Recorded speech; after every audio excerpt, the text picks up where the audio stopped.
Hey there guys, it's time for another speed paint. This week was actually going to be a speed sketch because I've had a lot of requests for my videos being more geared towards my sketching process. But I ended up getting really sick earlier this week and I'm just now starting to recover. And I felt really bad. I was like, I wanted to do at least 2 videos this week besides my regular sketchbook review. So I pulled this out of the archives. I wasn't going to put it up because I'm not necessarily happy with the quality of the video, but I wanted to give you guys something, and I figure, a little something something's better than a little nothing nothing. But this is actually the second contest winner from my contest back in December, January-ish, and the commissioner had requested Maki Noshokino from, I think it's Love Live or Love Live or whatever it is. So it's a character I'm sadly unfamiliar with, but I went ahead and did it anyway. Now, the thing is, and this is something I try to encourage like all beginning artists that I know to do, is like finish it regardless of how bad it's looking while you're doing it. Because there were times on this I just wanted to throw everything away. The skin tone being way too dark, and then there's other issues that arise later on. But the skin tone itself looks dark on camera, but it actually wasn't that dark, and it especially lightened up after the ink had a chance to settle. So I always encourage people, just finish the piece. You never know what's going to come out, and you never know if once it's done you see something that'll actually fix it. So things about this piece in particular, the pink. Let's talk about the pink, guys. In real life, hair it doesn't reflect pink. And it drives me insane when I see it in anime, but you know, what can you do? It's a style thing that I guess that they like or they believe actually happens. But no, I don't know anybody who has red hair who's ever reflected pink. It's usually gold or just a lighter shade of their own red. Never pink, but I was trying to remain consistent with the character. The hair, I'm starting to enjoy doing hair in Copics, I think, so no complaint there other than the colors I had to use. I did have to pull in a Prismacolor because I just didn't have a dark enough red Copic to really bring a third dimensionality to the hair. So I just borrowed from my Prismacolor, which is fine. No one's going to judge me for that. You use the materials that you got. Yeah, right here is my favorite part of the entire piece. I love doing the bow. I don't even know why. It was just so simple and made me so happy. Just made me I loved it. And again, the bane of my existence, dark colors, dark blue especially, I could just never seem to blend them smooth. I don't know what I'm doing wrong. And I've had people tell me to get a blending marker. And here's my hitch about blending markers, is they tend to kind of be like the paint thinner of the marker world. And I know that like some people like, oh, well, you put it down first and then you put down your colors. Like, okay, that's cool, whatever. But it still, to me, just, it doesn't work out. It just kind of makes things muddy. I mean, maybe I'm using the wrong paper, maybe I'm using the wrong technique. It just never turns out right for me, so I don't do it. So what I tend to fall back on with the dark blues and everything is I always grab a lighter blue to try to blend things out. But that does kind of the same thing, as it sort of distorts the ink and makes it blotchy. So I'm always really hesitant to do that.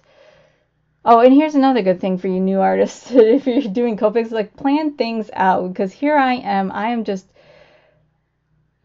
I can't use that term. That's inappropriate. I'm just going in there and putting down lines. And after doing it, like, I think right about this point right here, I'm like, oh, crap. I shouldn't have done this. But then I was like, no, just go ahead and finish, because, I was already so far into it, and I'd recorded so much already, I didn't want to just kind of waste all that time. But the pattern on her dress, I kind of foobarred, and I was kind of disappointed in that, because I actually had taken time beforehand to think about it, pick my colors and everything. But even now, looking at what I'm doing right now, I picked the wrong color to do the blue in, and I believe I correct that later on. But I don't know, I got so caught up in getting the piece done and saving on my recording time that I sacrificed in other areas. So, I mean, really, guys, if you want to be a if you want to be a YouTube artist and things like that, take a little bit more time than I do to plan your videos. I don't know. yeah, see, I'm going in and fixing that blue now with the proper color because I realized I made the mistake. And like I think once I realize I make one mistake, it snowballs and I just keep making more. But with the skirt in particular, I was very disappointed. I mean, again, I touched it up after the video, so it looks a little bit better than it does here.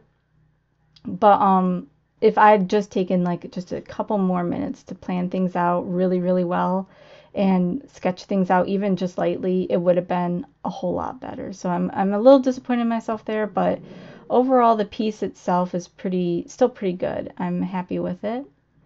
I love doing the eyes. I do like purple eyes. I don't know why. I'm just picky like that. And I wanted to add a little something without actually adding a background. So I kind of improvised here and grabbed a piece of scrap. And then I go in with my turquoise marker and I just kind of give it a faded double-lined background. But overall, this piece, I'm showing it to you guys, like I said, the quality of the image and the quality of the video itself, I'm not pleased with, but I'm showing it to you because I still believe in teaching people. I don't believe in artists who only show their best work because I feel like that's a lie. Because as an artist, I know there's a ton of screw-ups before you get it right. So I want to be fair with you guys and show you my screw-ups just as much as my successes. This isn't necessarily a screw up, but it's not what I would call a success. I know like I can do better as an artist, and I've already admitted to the things that I need to do in order to be better. And I hope you guys, learn from that and take from that in your own art journeys. So yeah, don't do what I do, kids. Also, don't eat vegetables because I swear to God, you get some nasty food poisoning from them. But yes. So this is what is today? I'm trying to remember. I'm lost. It's the 17th. It's February 17th. So this was actually done like a month ago, and I'm just now getting around to putting it up and everything. But yeah, so the final piece, I'm very happy with the hair, very happy with the eyes. Love the tie, how it came out. And once the ink kind of calmed down and settled on the paper, I really liked how the jacket came out too.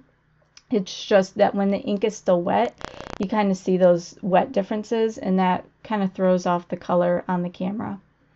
But yeah, I even go in and I toss in a little bit of shading on that skirt that I just wasn't happy with.